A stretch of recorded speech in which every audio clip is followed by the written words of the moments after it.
அடித்து திருநங்கை கொலை செய்யப்பட்ட சம்பவம் பரபரப்பை ஏற்படுத்தியுள்ளது. சேலம் மாவட்டம் பொன்னம்மாப்பேட்டை தெற்கு ரயில்வே காலனி பகுதியைச் சேர்ந்தவர் சரவணன். இவர் கடந்த சில மாதங்களுக்கு முன்பு அறுவை சிகிச்சை செய்து திருநங்கையாக தன்னை மாற்றிக்கொண்டுள்ளார். அதன் பிறகு தனது பெயரை வனிதா என்று மாற்றிக்கொண்டார். அதன் பின்பு அப்பகுதியில் இருந்து வெளியேறி வடக்கு ரயில்வே காலனி பகுதியில் குடியேறியுள்ளார். அவருக்கு திருச்செங்கோடு பகுதியைச் சேர்ந்த நவீன் என்பவருடன் பழக்கம் ஏற்பட்டுள்ளது. இதனை அடுத்து இருவரும் ஒரே வீட்டில் வசித்து வந்துள்ளனர். இந்த நிலையில் இன்று காலை உறவினர் ஒருவர் அவரை பார்ப்பதற்காக வீட்டிற்கு வந்துள்ளார்.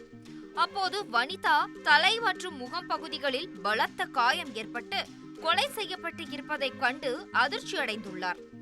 கொலை செய்யப்படுவதற்கு முன்பாக வனிதாவின் வாயில் துணியை அடைத்து இரும்பு ராடு கொண்டு தாக்கப்பட்டுள்ளார். இதனால் அவரது தலை, முகம், கால் பகுதியில் பலத்த காயம் ஏற்பட்டுள்ளது.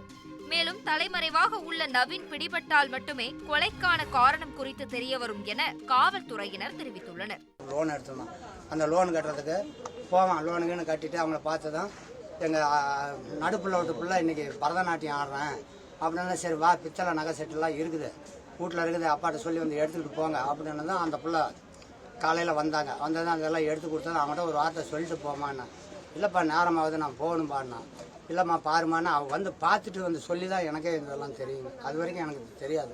எப்போ 10 மணிக்கு மேலே வருவான் வீட்டுக்கு, வந்து தண்ணி கிண்ணி ஊற்றிக்கிட்டு தலைசி வீட்டுக்கு போவான். நவீன் தாங்க கூடயே இருந்தான்.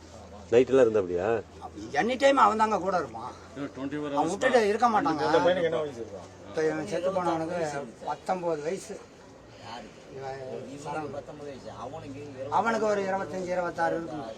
ஆள் கொஞ்சம் மெலிசா இருப்பான்.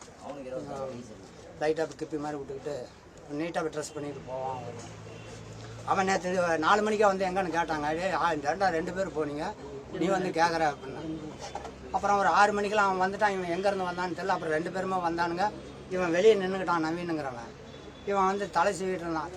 வா போகலாம் வா போகலான்னு. இருடா உன்னோட பெரிய இதாக இருக்குது, எங்கள் அப்பாட்ட பேச கூட விட மாட்டேங்கிறா அப்படின்ட்டு, எங்கள் அப்பா நீ ஒரு கிளாஸ் அரிசி போட்டு சோறு வடிப்பா, சாம்பார் தான் இருக்குல்ல வடிப்பான்னா. மார்க்கெட்டு வரைக்கும் போயிட்டு வந்துடுறான்னா. அப்புறம் சின்னக்காவுக்கு ஃபோன் பண்ண போனான். ஃபோன் பண்ணால் அது வேலையில் பிள்ளையார் சேர்த்து வேலையில் இருந்துச்சா, ஃபோன் அதை எடுக்கல. அப்போ நானே போய் பார்க்குறேன், நீ இருப்பா அப்படின்ட்டு போகிறாங்க.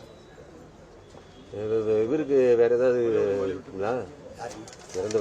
அதெல்லாம் யாரும் வேற ஆளுங்கெல்லாம் பழக்கம் இல்லைங்க. எல்லாத்துக்கிட்டையும் நல்லா போவான், வருவான், பேசுவான், பிடிப்பான். இந்த ஊருக்குள்ளாரே அவன் ரொம்ப செல்ல பிள்ளை மாதிரிங்க. பணம் இதை யாருக்கா கொடுக்க வேண்டியது இருக்குங்களா? அதெல்லாம் எதுவும் இவன் யாருக்கும் கொடுக்க வேண்டியது இல்லைங்க. ஃப்ரெண்ட் ஆக்கிக்கோங்க. தந்தி டிவியின் சப்ஸ்கிரைபர்ஸ் அண்ட் ஃபாலோவர்ஸ் குடும்பத்துல நீங்களும் இணையுங்க.